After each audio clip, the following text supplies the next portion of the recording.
Assalamualaikum warahmatullahi wabarakatuh. Welcome back to my channel. Nah, kali ini kita akan membahas mengenai konsep kesatuan bangsa dalam aspek sosial.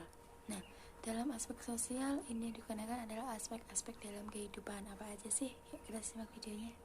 Nah, untuk materi PPKN semester 2 yang bab konsep kesatuan bangsa dalam aspek sosial itu meliputi kesatuan, suatu kesatuan politik, ekonomi, sosial budaya, pertahanan, dan keamanan. Nah, konsep kesatuan bangsa dalam bidang sosial yang pertama yaitu perwujudan Kepulauan Nusantara sebagai satu kesatuan politik.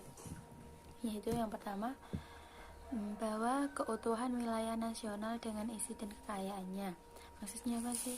Nah, bahwa ketuhanan wilayah nasional dengan segala isi dan kekayaannya merupakan satu kesatuan wilayah, wadah, ruang hidup, dan kesatuan mitra seluruh bangsa serta menjadi modal milik bersama negara. Yang kedua, bahwa bangsa Indonesia yang terdiri dari berbagai suku dan berbicara dalam berbagai bahasa daerah, memeluk dan meyakini agama masing-masing dan kepercayaan Tuhan Yang Maha Esa yang berbeda, merupakan satu kesatuan bangsa yang bulat dalam arti yang seluas-luasnya. Dan yang ketiga adalah bahwa secara psikologis bangsa Indonesia harus merasa satu, senasib, sepenanggulangan, sebangsa dan setanah air, serta mempunyai satu tekad dalam mencapai cita-cita bangsa bersama-sama. Yang keempat, bahwa Pancasila adalah satu-satunya falsafah atau ideologi bangsa dan negara yang melandasi dan membimbing dan mengarahkan bangsa menuju tujuannya. Yang kelima, kehidupan politik di seluruh wilayah Nusantara merupakan satu kesatuan politik yang diselenggarakan berdasarkan Pancasila dan UUD 1945.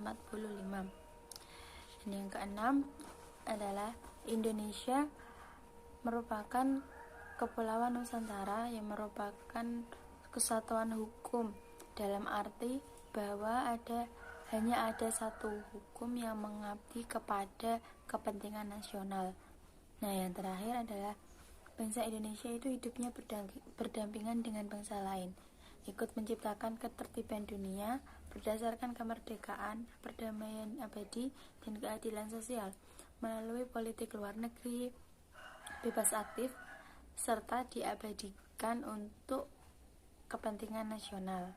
Aspek yang kedua adalah perwujudan Kepulauan Nusantara sebagai satu kesatuan ekonomi. Yang pertama, bahwa kekayaan wilayah Nusantara baik potensial maupun efektif adalah modal dan milik bersama bangsa. Keperluan hidup sehari-hari harus tersedia merata di seluruh wilayah tanah air.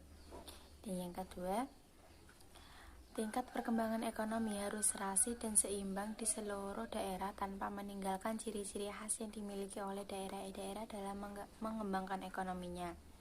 Yang ketiga, kehidupan perekonomian di seluruh wilayah Nusantara merupakan satu kesatuan ekonomi yang diselenggarakan sebagai usaha bersama berdasar atas asas kekeluargaan dan ditujukan kemakmuran rakyat.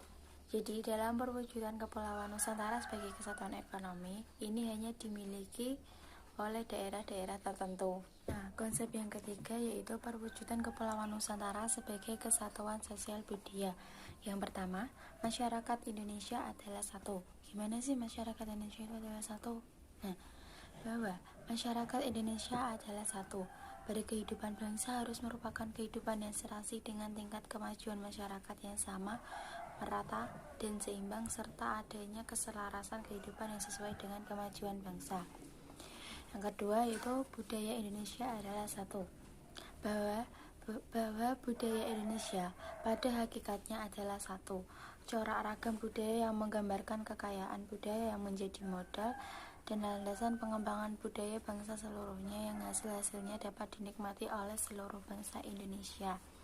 Nah, dalam perwujudan Kepulauan Nusantara sebagai satu kesatuan sosial budaya itu suku suatu kesatuan itu tidak dapat dipisahkan.